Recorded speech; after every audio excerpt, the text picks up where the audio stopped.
about that later because this guy's an right into entrepreneur. it. So I don't know, in Tunis, I don't know if we get a quick set. If we get a good set, it could really go. Well, yeah, I guess it could go either way. That's why they play the game, right? Yeah, 3, 2, 1, and game. Gatsby won. Because Falcon, rush you down. Rush you down. No, yeah. I'm not kidding. Troia is definitely going to learn some stuff from that previous set that these two had before. Over in Winners Finals, which was a 3-0 on the part of Gatsby before. I gotta say, you know, you can talk about these players all you want, which we'll be able to learn more about it as this set goes on, if we've learned anything from Winners Finals as well. But I feel like Falcon is sort of just like... Dude, I think Falcon is just one of like the perfect formulas as that up tilt is going to take the stock. I feel like he's just one... He's got like the perfect setup, the perfect play style to kind of counter Hero. You know what I mean? Well, he's just so fast, and that's what you saw the first set. It was basically Troia had 0 time to get really anything. You know, no.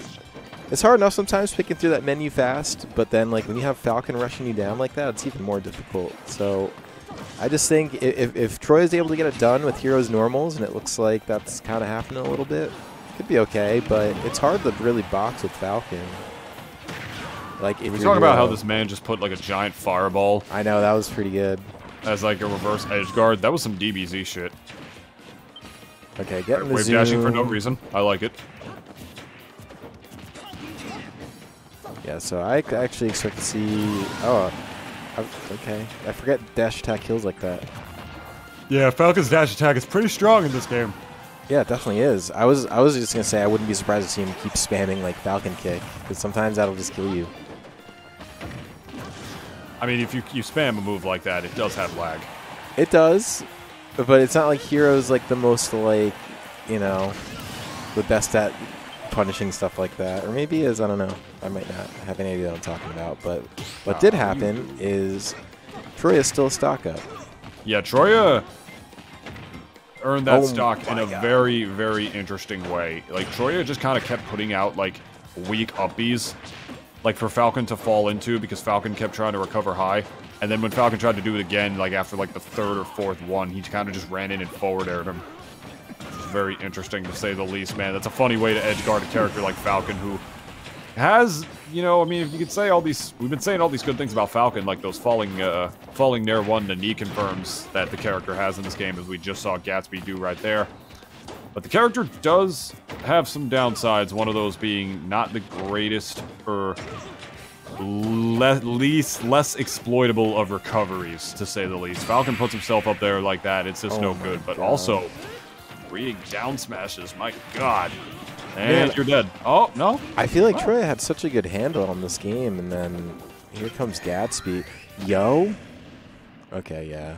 Sure. At least it looked cool. Yeah, you know what? Why not? Troia did win a set earlier tonight by kamikazing the last stock. He did, yeah. That was pretty baller. I mean, that's not going to work this time because Hero always dies first, right? Like, isn't that how it goes? Mm-hmm. That is exactly how that goes. And to continue what you were mentioning before, you were saying, like, yeah, Troia seemed to have, like, a good grasp on that. It's Falcon, dude. You know, the character can just rush you down and, like, turn games around in the middle of a second. Falcon... He's got, like, a little bit of that Mario factor to him. You know what I mean? Where you could be bodying him the entire time, but, oh no, you lost one interaction, and now this character's punish game is gonna take you to hell. That's sort of Falcon, a little bit. He's got a little bit of that Mario factor in him, except his combos aren't really as true, but he's a lot faster. Right. You know? Yeah. Mm-hmm. No, it's... I feel like you can play Ultimate a lot of different ways, you know, depending what character you use. And yeah, Falcon's a pretty distinct way to play. He does, man. You know, like he's just it's kind of built a little different. He's literally built it. He's built like you. That's what you look like that. Dude, he's a lot faster than me. I'm pretty fast too. No, you can beat him in a fight. I mean, in a race. In a race. Not in a... Oh! No, you can't beat him in a fight. You definitely can't beat Falcon in a fight. He would do that to you in the first 10 seconds, just like he did to Troia. Oh, man. I'm at a loss for words. I don't know what to say. That was good. No, he's going to do it again. He's going to do it again. He almost did. Oh, he did that.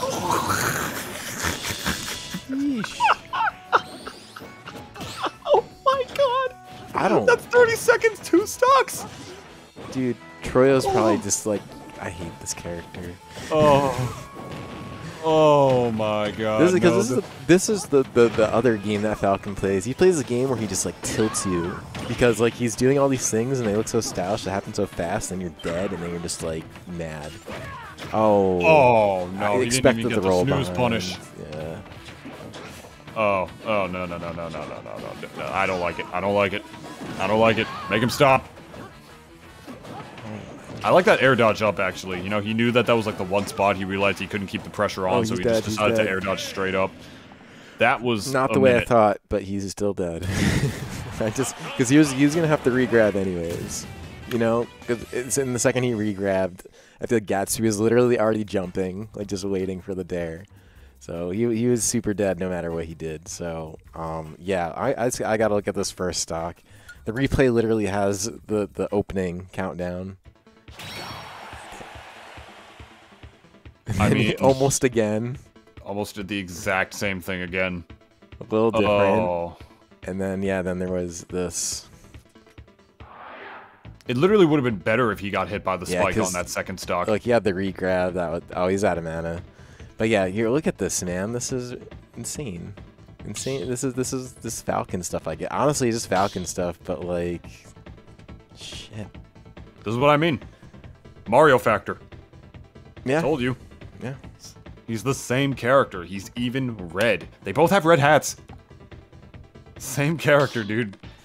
Yeah, honestly, it's a good point I'm seeing in chat. I feel like, especially in sets like this, you start feeling some of the nerves, especially when you do start to see like your opponent playing so quickly. And you just kind of start to... The second you kind of start playing not to lose, that's when really bad things happen. And I think there's a little bit of that going on. Yeah. Like, and now, now he's just playing Enderman, but I'm sure this isn't the answer. But you know what? You do what you gotta do. That game too is pretty rough.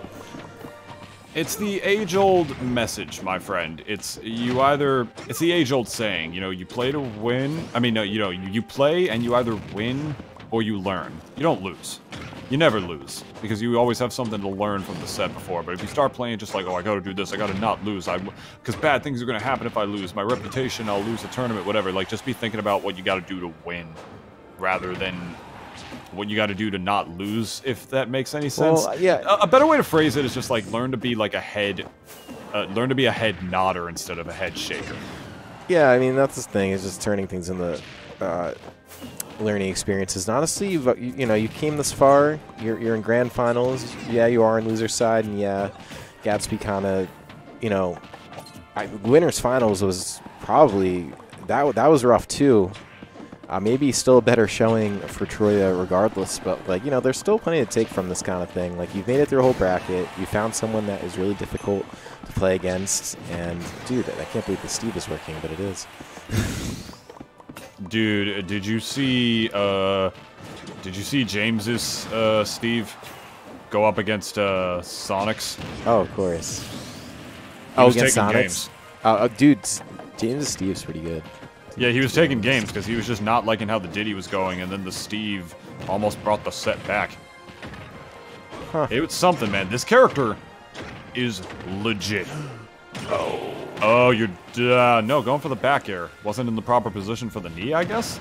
Gatsby's just a really smart player when it comes to like reading like movements, because that's exactly what's happening, and you know, that's why Falcon works so well for him.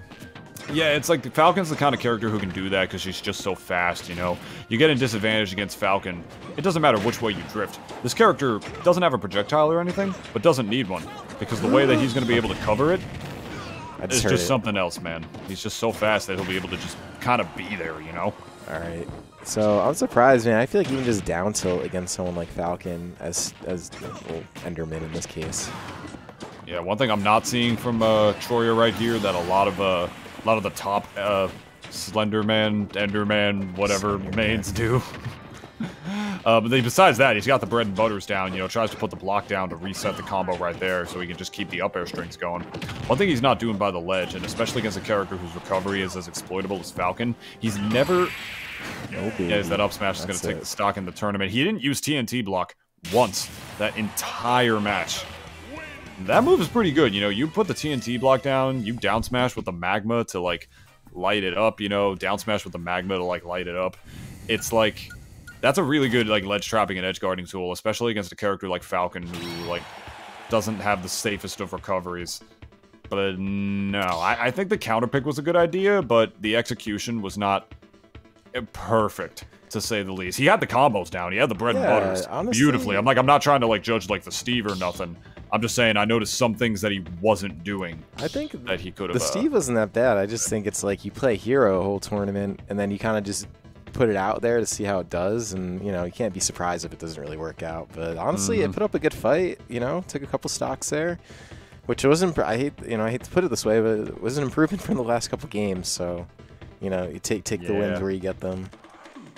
At the very least, was an improvement from that second hero game. That was definitely destruction on the part of Gatsby right there, who was gonna take this DNA 6-0ing Troia. Technically, that is definitely something Troia is gonna have to mark down and watch these VODs down to come back even better and stronger, like we know they will for sure. And that's just the thing, right? You get these opportunities to play on stream, and you did. You came a whole tournament.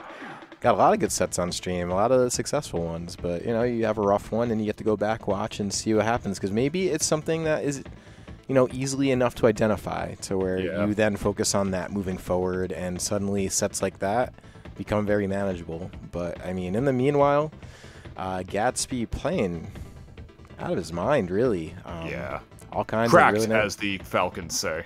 Yeah, I mean, for real, dude. Just very read heavy. That's what you got to do. Making the quick moves, hitting all the Falcon buttons, and then that's success. But kept going exactly where his opponent was going to be, rather than where they were, as Falcon is one to do. He's just so quick and cover options at a disadvantage so easily. No projectile needed for coverage, nothing like that. Falcon is the coverage. He's just so fast that he, as a man, is the coverage. It's like his car is actually there, but it wasn't. And watching your VODs is so broken as well, man. I'm glad Troia will have that opportunity, but second place at this DNA, nothing to slouch at by any standards. Good performance, 104 entrants today. I mean, that's a good performance. So, you know, there's always going to be something to improve on for Gatsby today. Honestly, this is just one you put in your pocket and say, you're just like, nice. Did it. Got all the boys in chat, all the Falcon boys, all pumped. You had Ubel out here in chat who's rooting for Troia. Whatnot, all good stuff, man. You love to see it. Yeah, man. So that is gonna do it. I'm trying to think. What I want to. Do I have anything to really show? I mean, I guess, you know, I should talk about this because Collision does work very hard. So you guys already know all about this tournament, but obviously every single Friday, that's tomorrow. Tomorrow, technically, usually we're starting grands at this time. We're wrapping up the tournament. Today kind of moved by quick, but if you're unfamiliar with Galaxy Gambit, go ahead and check that out. Smash.gg/Galaxy Gambit. The tournament with Collision and DeBuzz. It's a good time. It's got DeBuzz. It's got a well-running, well-functioning bracket, courtesy of Collision. Make sure you check that out. I'm trying to see what else we got going on. You got the Philly local every single Tuesday, old slide, but still the same time and place. You got Fusion every single Monday, again brought to you by Collision, putting in all that good work. Xeno on Wednesdays. I mean, dude, House just does their thing. And then UEF, who gives us, or gives me anyways, resources to make these streams very good in terms of like the webcams and some other stuff. So there is some things happening on a web development side, so stay tuned. I know things have been a little bit they don't look like they're moving or doing much, but there's some stuff going on, so more news to come. But in the meanwhile, in Tunist, that's it for us, man. I do want to thank you for coming. It's been a little while, so thanks for joining and helping. No, my pleasure, man. I really appreciate that. It's been a minute since I've been able to cast and even cast with you, you know, so I'm really happy I get to do DNAs again. I was taking a class on Thursday nights, and I plan on casting a lot more in the coming weeks and months and whatnot when I can, so definitely be on the lookout for me on that front, and also give me feedback on my commentary. Not for the first half of my block. Don't give me feedback on Gone that. Sets that was don't count. Gone sets do not count, man. They do not count at all. I am out here doing my thing, man. I assure you, I know my tricks of the trade. I've been doing this for quite some time at this point, but Give a shout outs to I'm gonna give a shout outs to Rise, my sponsor. Always been good to me. Oh, dude, you need to remind me of that. I'm sorry. It's okay. Put it now at the end of the stream. Everybody will see. No, don't actually do it. Okay. It's fine. It's fine. Like, dude, what's the point of doing it at the end of the stream? It's okay. Yeah, they make delicious nitrogenated organic cold brew coffee and organic oat milk as well in a bunch of flavors. New flavor coming really soon, an oat milk vanilla for the coffee. But I'm looking forward to that coming out. There is a referral link that you can use with discount code NINTUNIST right here to get 10% off any and all products, and to also directly support me and my projects that I got going on, which I'll talk about in a second, because I get a little percentage of that as well as you guys getting 10% off of the Rise products. So if you want anything, if you want to hit that up, hit me up at Nintunist. I'll get you up with that referral link. I really just got to make a posted tweet with it, like a pinned one. I still haven't done that, but it's just dumb. But yeah, I actually do have an endeavor now. I have a podcast now that I've been doing for about a month at this point. It's a spontaneous comedy banter variety podcast that I do with my boy Dennis. We talk about pretty much anything and everything under the sun. More recently, a little more of a serious one. I talked about, you know, like more like Smash community, like sexual allegation stuff, and what just like different protocols we should do to move forward, because people on Twitter were talking about that already, and I really don't want conversations like that to be swept under the rug.